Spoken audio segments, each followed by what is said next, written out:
السلام علیکم ورحمۃ اللہ وبرکاتہ۔ امید ہے آپ سب خیریت سے ہوں گے، صحت اور ایمان کی بہترین حالت میں ہوں گے الحمدللہ۔ تو چلیں آج کی کلاس کا آغاز کرتے ہیں انشاءاللہ۔ دیکھیں آج ہم تکبیر تحریمہ دیکھتے ہیں۔ تکبیر تحریمہ کیا ہوتا ہے؟ جب ہم نماز شروع کرتے ہیں تو وہاں جب ہم اللہ اکبر کہہ کے جو ہاتھ اٹھاتے ہیں نا، اس کو کہتے ہیں تکبیر تحریمہ۔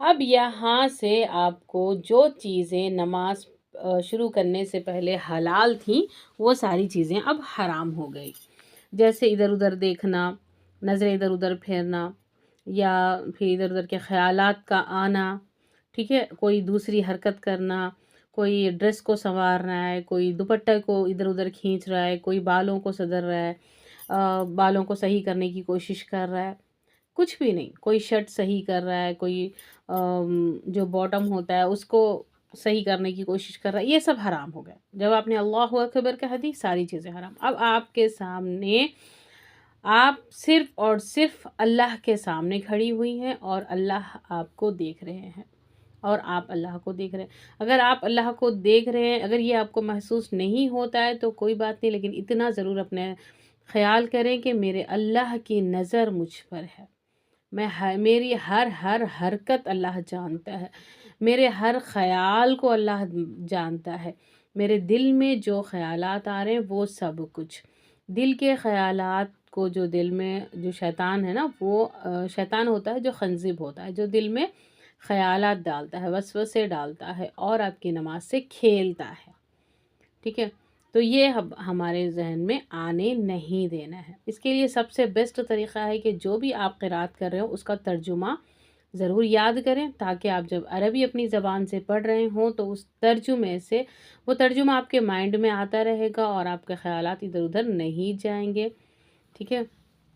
اچھا جی، چلیں اب آپ نے تکبیر تحریمہ یعنی اللہ اکبر کہہ دیا، یہ نماز کا ایک رکن ہے، اس کے بغیر آپ نماز شروع نہیں کر سکتے۔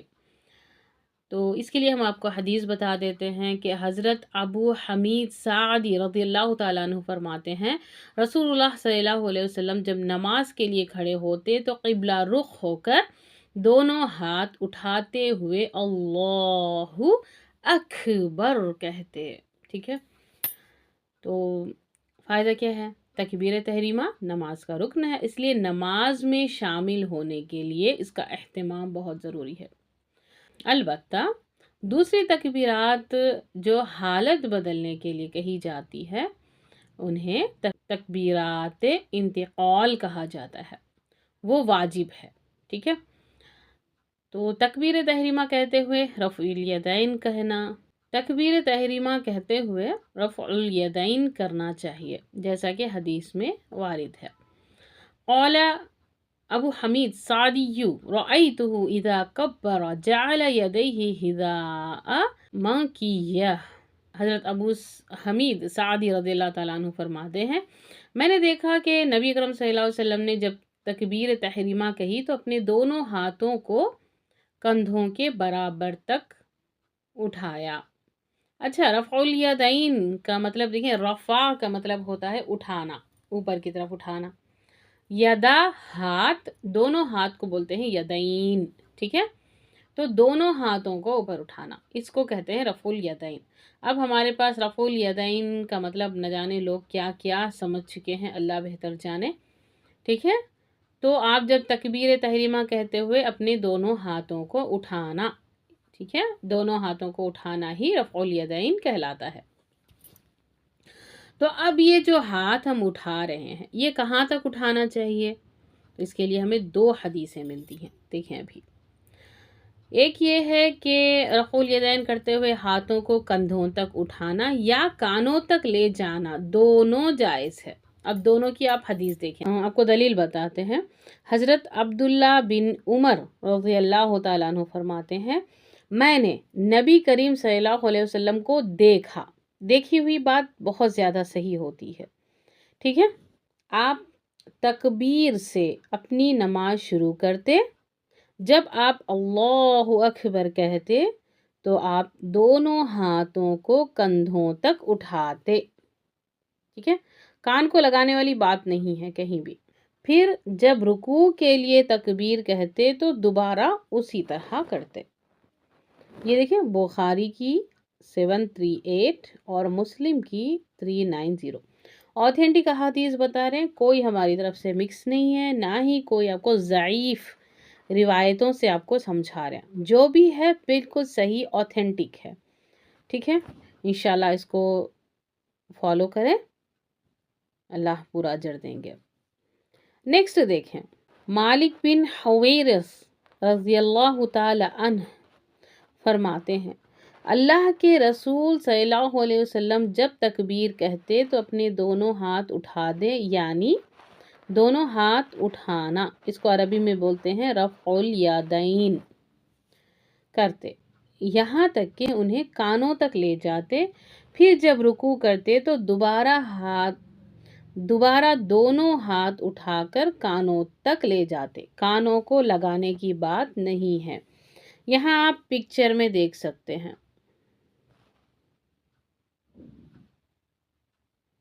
دونوں فوٹوز دیکھیں، یہاں تک بھی آپ لے جا سکتے ہیں اور یہاں دیکھیں یہ جسٹ تھوڑا سا اوپر ہے، یعنی کانوں تک بھی آپ اس کو اٹھا سکتے ہیں، یہاں دونوں میں کہیں بھی اٹھاؤ جائز ہے۔ نیکسٹ دیکھیں، میں نے جو آپ کو ابھی بتایا تھا نا، یہ دیکھیں وہ یہاں پر بھی موجود ہے، ہاتھوں کو کندھوں تک اٹھانا، اسی طرح کانوں تک لے جانا، دونوں جائز ہے۔ صحیح اور صریح احادیث میں دونوں کا ثبوت موجود ہے، البتہ کانوں کو ہاتھ لگانا کسی صحیح حدیث سے ثابت نہیں۔ یہ بات بھی ذہن نشین رہے کہ رفع الیدین کا حکم مرد و زن، یعنی عورت اور مرد دونوں کے لیے ہے۔ مرد اور عورت کے رفع الیدین میں کوئی فرق نہیں، ٹھیک ہے، دونوں کا ہاتھ اٹھانا دونوں کا سیم ہے۔ الحمدللہ یہاں تک کی بات سمجھ آ گئی۔ نیکسٹ دیکھتے ہیں، نماز میں نگاہ کو سجدے کی جگہ رکھنا اور ادھر ادھر نہیں دیکھنا ہے، ٹھیک ہے، صرف نماز میں نگاہ کہاں ہونی چاہیے؟ سجدے کی جگہ۔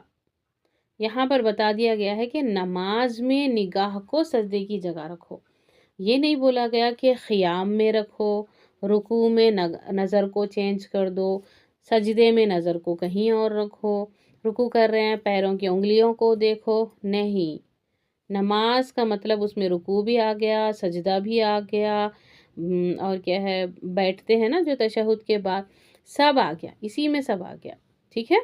تو کمپلیٹ نماز ہونے تک اپنی نگاہوں کو سجدے کی جگہ پر رکھیں۔ چلیں جی آگے دیکھتے ہیں، حضرت عائشہ رضی اللہ تعالیٰ عنہ فرماتے ہیں کہ اللہ کے رسول صلی اللہ علیہ وسلم جب کعبے میں نماز کے لیے داخل ہوتے تو آپ کی نظریں نماز میں سجدے کی جگہ سے بالکل نہ ہٹیں یہاں تک کہ آپ باہر تشریف لے گئے یا لے آئے، صحیح ابن خزیمہ۔ دیکھیں نیکسٹ، قیام کرنا۔ قیام کرنا، نماز میں قیام کرنا ارکان صلاۃ سے ہے۔ آپ نے ہاتھوں کو اٹھایا، تکبیر تحریمہ، یہ بھی ایک رکن ہے۔ اور دوسرا یہاں پر کیا بتا رہے ہیں؟ نماز میں قیام کرنا۔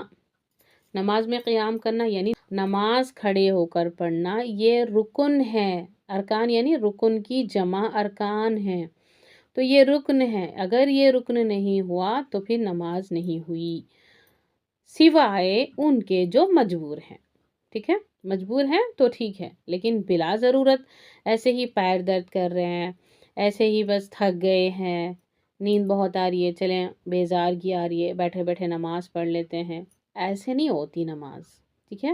پورے خشوع و خضوع کے ساتھ اللہ کی رضا کے لیے جب آپ نماز کے لیے کھڑے ہوں گے تو وہی نماز قابل قبول ہوگی۔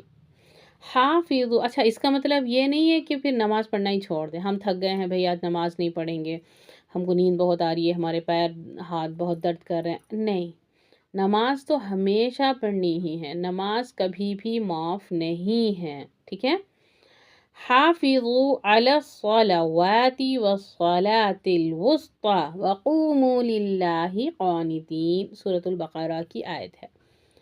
تمام نمازوں اور صلاۃ وسطی یعنی درمیانی، تو درمیانی نماز کیا ہے؟ عصر کی نماز کی حفاظت کرو، اور رب کی رضا، نماز کیسے ہونی چاہیے؟ رب کی رضا کے لیے، اللہ کی رضا کے لیے، یہ نہیں کہ بھئی میرے ممی پاپا دیکھ رہے ہیں میں نماز پڑھ لوں، یا میرے فلاں مہمان آ گئے، اب ان کے سامنے میں اپنے آپ کو نمازی ظاہر کروں، ریاکاری کروں، یہ نماز قبول نہیں۔ صرف اور صرف اللہ کی رضا کے لیے جو نماز پڑھتے ہیں وہی قابل قبول ہوگی، اور وہی دیکھیں اطاعت شعار بندے کی طرح، یعنی اطاعت شعار یعنی صرف اور صرف اللہ کی اطاعت، اللہ کا غلام، اس بندے کی طرح با ادب کھڑے رہو۔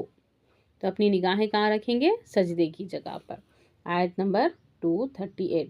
تو ہم حوالے کیا دے رہے ہیں؟ یا تو ہم صحیح حدیث سے آپ کو بتا رہے ہیں یا پھر قرآن کی آیتوں کے ذریعے، ٹھیک ہے؟ تو نماز میں قیام کرنا یعنی کھڑا ہونا ایک رکن ہے، البتہ بیماری یا کوئی بہت ہی زیادہ بڑی بیماری، یہ نہیں کہ بس نارملی پیر ہاتھ درد کر رہے ہیں، ایسے نہیں، بہت بیماری یعنی کہ آپ بالکل فریکچر آ گیا ہے یا پیرالائز ہو گئے ہیں، ایسی بیماریاں جو آپ بالکل بھی اس کو نہیں کر سکتے، ٹھیک ہے؟ ایسی بیماریوں کے لیے ہی ہے۔ تھکے ہوئے ہیں، بہت زیادہ چل لیے یا کھڑے ہونے کے قابل نہیں ہیں، ایسے نہیں۔ کھڑے ہونے کی طاقت نہ ہو تو بیٹھ کر، بیٹھنے کی طاقت نہ ہو تو لیٹ کر، اشارے سے جو صورت ممکن ہو نماز پڑھی جا سکتی ہے، ٹھیک ہے؟ چلیں جی، امید ہے آپ کو ساری باتیں سمجھ آ رہی ہوں گی۔ اگر کوئی چیز سمجھ نہ آئی ہو، کوئی بات آپ کو کوشچن کرنا ہو تو آپ کمنٹ باکس سے آپ کوشچن کر سکتے ہیں، انشاءاللہ ہم آنسر دینے کی کوشش کریں گے۔ ہاتھ کیسے باندھیں گے؟ اللہ اکبر تو کہہ دیا۔ بعض کا مسئلہ کیا ہوتا ہے کہ لوگ اللہ اکبر کہہ کے پھر ہاتھ کو نیچے چھوڑ کر پھر ہاتھ باندھتے ہیں، نہیں، مصلیوں کو نماز میں ہاتھ سینے پر رکھنا چاہیے۔ حضرت وائل بن حجر رضی اللہ تعالیٰ عنہ بیان کرتے ہیں، میں نے نبی کریم صلی اللہ علیہ وسلم کے ساتھ نماز پڑھی۔ دیکھیں ہم کیسی آپ کو احادیث بتا رہے ہیں، جو یا تو ان کو دیکھے ہیں یا تو انہی کے ساتھ نماز ادا کرے ہیں، ایسی ایک دم آتھنٹک، یہ نہیں کہ بس ان کے ذریعے سنی ہوئی ہم نہیں بتا رہے آپ کو، ٹھیک ہے؟ تو یہاں دیکھیں کیا بول رہے ہیں، نبی کریم صلی اللہ علیہ وسلم کے ساتھ نماز پڑھی۔ کس نے پڑھا؟ وائل بن حجر رضی اللہ تعالیٰ عنہ نے، اور دیکھا کہ آپ صلی اللہ علیہ وسلم اب پہلے اپنے دائیں ہاتھ کو بائیں ہاتھ پر رکھ کر اپنے سینے پر باندھے، دیکھیں، ٹھیک ہے نا؟ دایاں ہاتھ یعنی رائٹ ہینڈ کو لیفٹ ہینڈ کے اوپر رکھے، ٹھیک ہے؟ چلیں جی، ایک اور دیکھیں، حضرت طاؤس رحم اللہ فرماتے ہیں کہ رسول اللہ صلی اللہ علیہ وسلم نماز میں دائیں ہاتھ کو بائیں ہاتھ پر رکھتے، پھر دونوں ہاتھ سینے پر باندھتے، ٹھیک ہے؟ حالت قیام میں سینے پر ہاتھ باندھنے کا حکم مرد اور عورت دونوں کو شامل ہے۔ کتاب و سنت کی دلیلوں سے مرد اور عورت کے درمیان نماز کے اندر ہاتھ باندھنے میں کوئی فرق نہیں، ٹھیک ہے؟ امید ہے سمجھ آ رہا ہے۔ چلیں جی، دعائے استفتاح۔ نماز کے شروع میں تکبیر تحریمہ کے بعد دعا ثنا خاموشی سے پڑھنا مسنون اور مستحب عمل ہے۔ اس کے لیے بھی آپ کو بتاتے ہیں، حضرت ابو ہریرہ رضی اللہ تعالیٰ عنہ فرماتے ہیں کہ اللہ کے رسول صلی اللہ علیہ وسلم تکبیر اور قرات کے درمیان کچھ دیر خاموش رہتے۔ میں نے عرض کیا، اے اللہ کے رسول صلی اللہ علیہ وسلم، میرے ماں باپ آپ پر فدا ہو، آپ تکبیر اور قرات کے درمیان جب خاموش رہتے ہیں تو کیا پڑھتے ہیں؟ آپ صلی اللہ علیہ وسلم نے فرمایا، میں یہ پڑھتا ہوں۔ دیکھیے کیا ہے اس دعا کی نا، میں نے ایک شارٹس میں ایک ویڈیو بھی بنا کر ڈالی ہے، اس کے ذریعے آپ یاد بھی کر سکتے ہیں اس کو، چاہے تو میں اس کا لنک آپ کو ڈسکرپشن باکس میں رکھ دوں گی انشاءاللہ۔ اللہم باعد بینی و بین خطایای کما باعدت بین المشرق والمغرب، اللہم نقنی من الخطایا کما ینقی الثوب، الثاء کے لیے زبان باہر، کما ینقی الثوب الابیض من الدنس، اللہم اغسل خطایای بالماء والثلج والبرد۔ دیکھیں